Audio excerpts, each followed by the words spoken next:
بسم اللہ الرحمن الرحیم۔ السلام علیکم ورحمۃ اللہ وبرکاتہ۔ ایل ایم ایل آفیشیل کی پوڈ کاسٹ کے ساتھ میں ہوں آپ کا ہوسٹ لقمان مقبول لغاری اور آپ دیکھ رہے ہیں ایل ایم ایل آفیشیل۔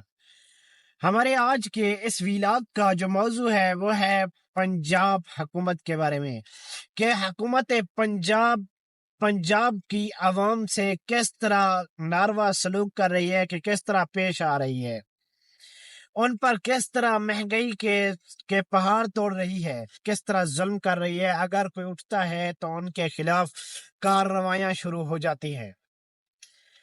جیسا کہ چند روز پہلے کشمیر میں احتجاج کیا گیا بجلی کے یونٹ کے بارے میں، کہ بجلی کے فی یونٹ کیوں اتنا مہنگا ہو رہا ہے، کہ جیسا کہ اب ہمارے ہاں 75 روپے فی یونٹ چل رہا ہے۔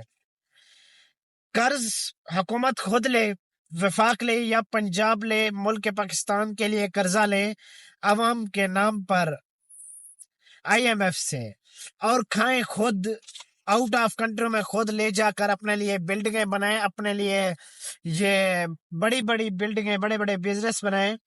اس میں عوام کو کیا فائدہ ہوتا ہے؟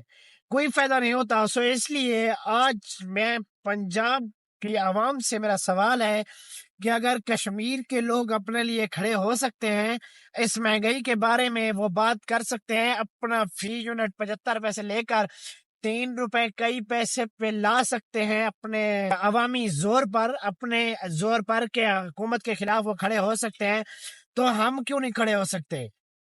کیا کشمیر پاکستان کا حصہ نہیں ہے؟ کیا کشمیر کے لوگوں کو کسی اور کی سپورٹ ہے کہ وہ کھڑے ہو جاتے ہیں حکومت کے خلاف؟ نہیں، وہ بھی ہماری طرح پاکستانی ہی ہے۔ انہوں نے صرف ظلم کے خلاف وہ کھڑے ہوئے ہیں، کھڑے ہو کے انہوں نے سوال کیا ہے حکومت سے کہ ہمارے اوپر کیوں اس طرح ظلم کیا جا رہا ہے، مہنگائی کے پہاڑ کیوں توڑے جا رہے ہیں۔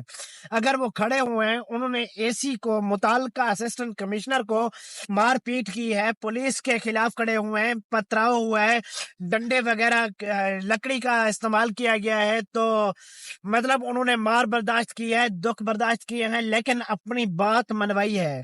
اسی طرح اگر ہم بھی کھڑے ہو جائیں، ہم باقی لوگ، تو یہ ظلم کے مہنگائی کے ظلم کے پہاڑ جو توڑے جا رہے ہیں ہم لوگوں پر، یہ کام ہو سکتے ہیں، کیونکہ یہ ہمارا حق ہے۔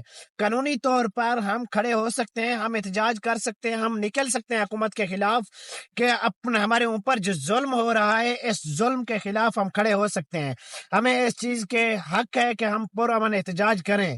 تو پنجاب کی عوام جو کہ ظلم و بربریت کا شکار ہو رہی ہے، کبھی کسی پولیس کے، کبھی کسی اسسٹنٹ کمشنر کے، کبھی فوج اس کے خلاف ہو جاتی ہے، کبھی کوئی ادارہ، یہاں تک کہ نادرا کے ادارے اور سرکاری ہاسپٹلز یا پرائمری سکول تک کے تعینات ٹیچر، جو کہ ہر شخص اپنا کردار ادا کر رہا ہے کہ عوام پر ظلم کا، ہر شخص عوام پر ظلم کر رہی ہے۔ کیوں؟ ڈسٹرکٹ ڈی جی خان کے غیور عوام لوگوں سے، ان سے سوال کرتا ہوں کہ کیا آپ کھڑے نہیں ہو سکتے اس ظلم کے خلاف؟ کہ اگر ہمارا میٹر خراب ہو جائے، فار ایگزامپل میں مثال پیش کرتا ہوں کہ جیسے کہ جولائی کے مہینے میں اگر ہمارا میٹر خراب ہوتا ہے تو وابڈہ حکام کیا کرتے ہیں، وہ مطلب 2024 کے جولائی میں اگر میرا میٹر خراب ہوا ہے تو 2023 کے اسی تاریخ کو جولائی میں چیک کریں گے کہ اس پہ کتنا بل آیا تھا۔ اگر وہاں میرا بل تھا 500 تو نہیں، اس ماہ کو نہیں گنتی کریں گے، 2022 میں چلے جائیں گے، 2022 میں جا کر وہ چیک کریں گے کہ جولائی میں کتنا بل آیا تھا اس پہ۔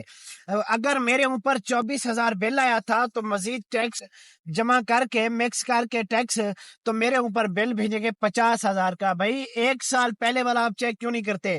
آپ 2 سال 3 سال 4 سال پیچھے کیوں چلے جاتے ہیں؟ یہ عوام کے ساتھ کون سا سلوک کیا جا رہا ہے؟ یہ عوام کیوں ٹیکس اتنے ادا کر رہی ہے؟ پہلے بلوں پہ ٹی وی ٹیکس ہوتا تھا، پہلے مسجد کے بل پہ ٹی وی ٹیکس ہوتا تھا، کہ مسجد کے بلوں کا ہم ٹی وی ٹیکس ادا کرتے رہے ہیں کیونکہ ہمارے بڑوں کو اس چیز کا پتہ نہیں تھا۔ آج ہم سوال کرتے ہیں تو ہمارے اوپر ظلم کیا جا رہا ہے، کبھی ہمیں گرفتار کروا لیا جاتا ہے، تو کبھی ہمیں کس چیز کا سامنا کرنا پڑتا ہے؟ ہمیں ہر ظلم اور بربریت کا سامنا کرنا پڑتا ہے کہ ہم نہ بولیں، ہم اپنے لیے آواز نہ اٹھائیں، ہم اپنے عوام کے لیے آواز نہ اٹھائیں۔ کیوں جی؟ ہم کیوں نہ اٹھائیں آواز؟ آپ کیوں اس طرح کر رہے ہیں کہ اس ماہ کا بل جا کے، اب پہلے بل ٹی وی ٹیکس ہوتا تھا، آپ میٹر پہ ایسے یعنی گھر کا یہ وہ ٹیکس ہوتا تھا، اب مزید انہوں نے فردر ٹیکس یعنی مزید ٹیکس، پتہ نہیں یہ مزید ٹیکس ہوتا کیا ہے، انہوں نے اس پہ جمع کر دیا ہے کہ مزید ٹیکس۔ یہ مزید ٹیکس کس چیز کا ہے؟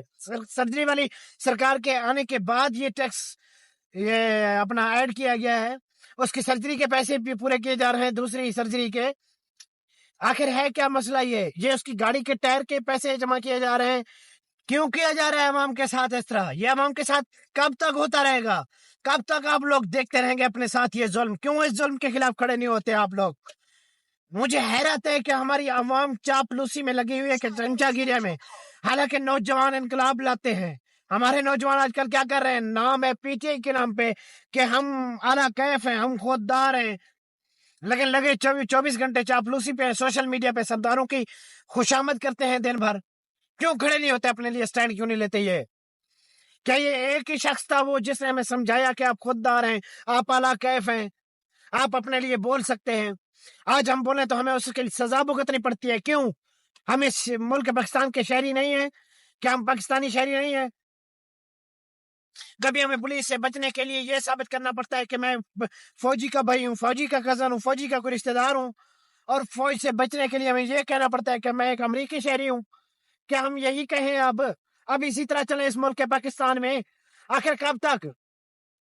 میری عوام سے دست بستہ اپیل ہے کہ جلد از جلد اپنے حقوق کے لیے کھڑے ہوں، سٹینڈ لیں اپنے لیے، اپنے حق کے لیے، اپنے آنے والی نسلوں کے مستقبل کے لیے بولیں، اپنا حق چھین لیں ان سے زبردستی، ان کے گریبان میں جا کر ہاتھ لگائیں، ان کے گریبانے پکڑیں۔ اب وقت آ گیا ہے کہ اپنے لیے بولنے کا۔ کیوں نہیں بولتے آپ لوگ؟ کب تک چپ رہو گے؟ کیا مسئلہ؟ آخر کیوں یہ حکومت اس طرح ہمارے اوپر ظلم کر رہی ہے؟ یہ کب تک ہم برداشت کرتے رہیں گے؟ اگر آج ہم برداشت کرتے رہیں گے، خدا کی قسم ہمارے آنے والی 7 پشتیں یہ برداشت کرتی رہیں گے، انہیں برداشت کرنا پڑے گا۔ اور جس طرح آج ہم اپنے بڑوں کا شکوہ کرتے ہیں نا کہ آپ نے سرداروں سے اپنے کام نہیں لیے، انہیں اس طرح عادت ڈال دی ہے کہ غلام بنا رہی ہے ہمیں ان کا، تو ہماری نسلیں ہمیں اسی طرح بد دعائیں دیں گی اور یاد کریں گی اسی رویے سے، انہیں لفظوں سے۔